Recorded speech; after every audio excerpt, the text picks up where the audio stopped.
It's quiet, isn't it?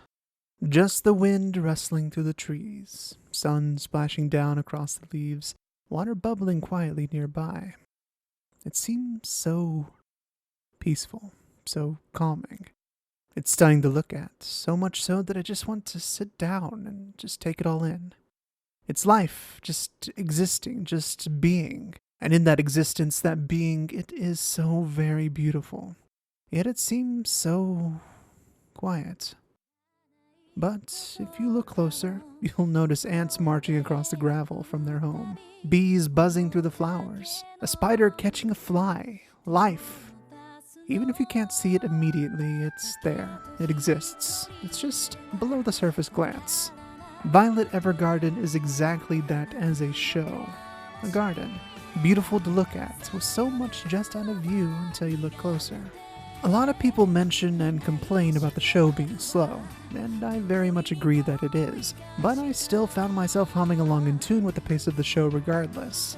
It's a nice, relaxing anime, with a character who's learning what emotions are, slowly.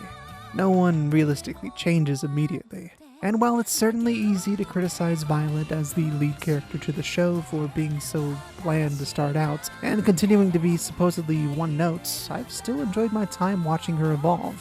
Because she does, even if you don't see it happening in some drastic manner. Additionally, a friend of mine whose Twitter you can find in the description mentioned that things are also slow and drawn out at the start because she's waiting around for the major.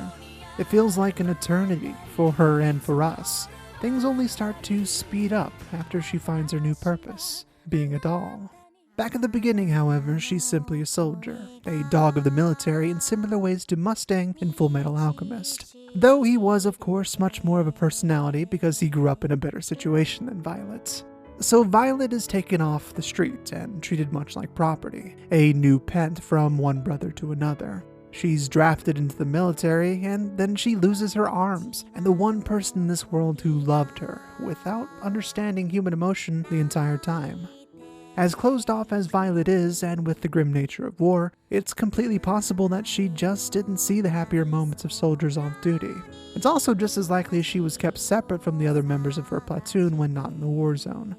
There's any manner of explanations for her lack of emotional resonance with the rest of humanity, and yet this still doesn't excuse the fact that as a character, Violet is boring to so many people. In the end, it doesn't matter to them that her background was one that led her to where she is now, because we're watching her growth as a character from this point. Watching a show, people expect to be entertained and shown something more than just a slight nudge towards normalcy here and there. Perhaps the other members of the cast simply can't make up for this lack of interest in Violet, or at least they aren't given enough screen time to make it worth watching for some people, at least in their opinions maybe. There are as many reasons why people don't enjoy Violet and her show as there are reasons for her current state of being, and just like her background, it doesn't really matter. Not every show has to be for everyone, and if some people don't enjoy the slow twining of shoots and roots as they plant and establish themselves in the ground to grow more beautiful day by day, then that's perfectly fine. But I still enjoy it, and I know many people do as well. Violet Evergarden is a Kyoto animation show, so it was always going to be beautiful. If there's one thing people can agree upon, it's that the animation is stellar, heads and shoulders above the rest of the anime out there. KyoAni has always been on the cutting edge of this for a variety of reasons, which have been mentioned to death in other videos. But even despite this, I'm sure I would still be watching even if it hadn't been animated by my favorite studio. Sure, the animation is beautiful, and beyond that, the techniques they use, like with this water shot, are so far above what I've seen before. But in the end, all that is just window dressing to me. The story always interests me more than the visuals, and I find the story of Violet Evergarden to be right up my alley as both a writer and lover of characterization over other elements of storytelling. Everyone is so complicated, even if they don't appear to be so on the surface. Maybe it's KyoAni's wonderful use of facial and body expressions that further emphasize this, in which case I could absolutely see some depth being lost if it were animated by someone else, but it still feels like everyone has a life in this show.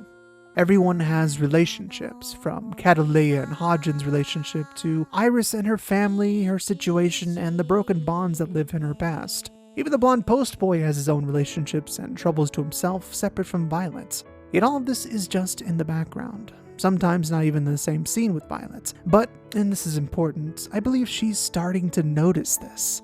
Violet and the viewer, like myself, is coming into this world with no previous attachments. Everything is alien, new. Layers of relationships and feelings and subtlety that she and we have yet to grasp fully. The only connection she has with the Major is just a ghostly "did he survive?" that is kept alive by her refusal to acknowledge the obvious and the reluctance by Hodgins to tell her the truth. You really need to, man.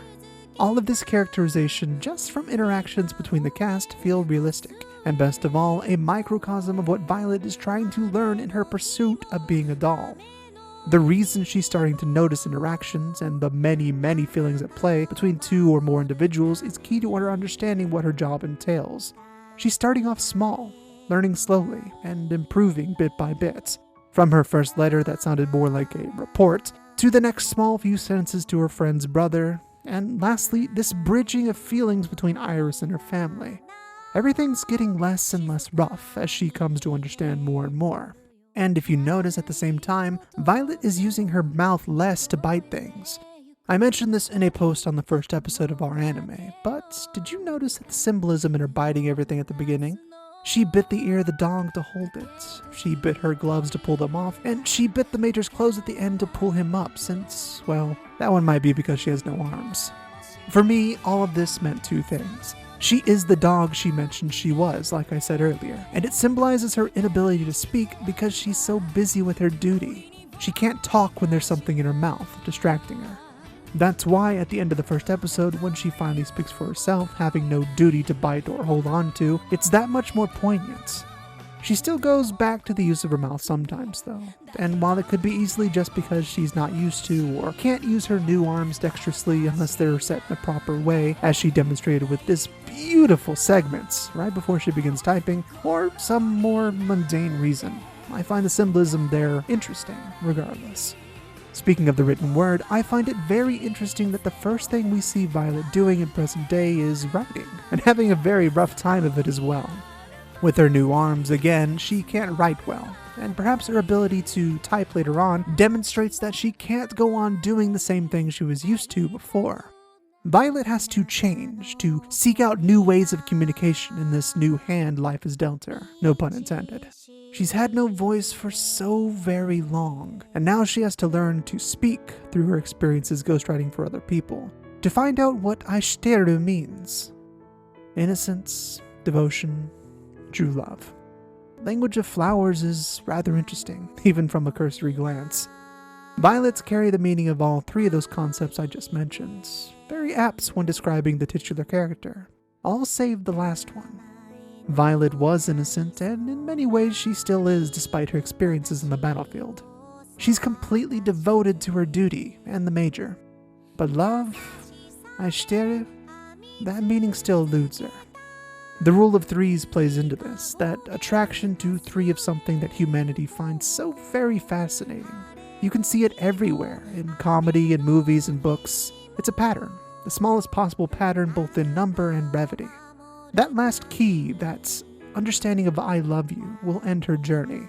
Or at least this one I have the pleasure of watching. Maybe a new one will spring forth once she finally understands. Maybe not. Either way, Violet Evergarden is deeper than it appears, just like that garden of violets. I hope these small thoughts and tidbits of rhetoric inspire some manner of interest in the anime that wasn't there before, or at least stoke the spark that sat inside you this far. And if you already noticed or understood everything I've mentioned, thank you for sitting through it. Should you like more insights like these, please support me on Patreon at patreon.com/crosswind, so I can spend more time creating videos and less time actually working a real job. Subscribe and hit that notification bell for up-to-the-minute updates on when another video of mine goes up. Leave a comment here or on my various social media like Twitter at Crosswind, and always remember to enjoy the way you watch anime. Because as long as you're having fun, that's all that really matters. I'll see you next time, alright?